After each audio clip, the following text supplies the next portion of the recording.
Governor Punjab کے لیے جو آیا انگریز، وہ جس دن لاہور اترا، اللہ کی شان ہے، وہ 10 محرم کا دن تھا،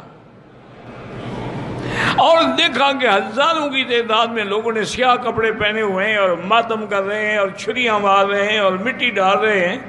تو اس نے اپنے اے ڈی سی سے پوچھا کہ ان لوگوں کو میرے گورنر بننے پہ اعتراض ہے، اسی لیے یہ ماتم کر رہے ہیں، میں واپس چلا جاؤں؟ اور نے کہا حضرت آپ کے لیے نہیں کر رہے ہیں۔ تو نے کہا بھائی کیا کر رہے ہیں؟ انہوں نے کہا کہ بہت بڑے ہیرو تھے حضرت حسین، ان کی شہادت ہو گئی تو اس کے لیے غم کر رہے ہیں۔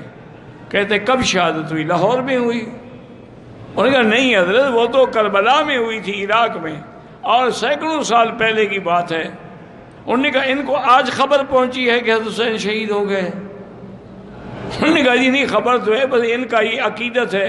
انہوں نے کہا پھر وہ قومیں جو اپنے ہیرو پہ ماتم کریں وہ کبھی ترقی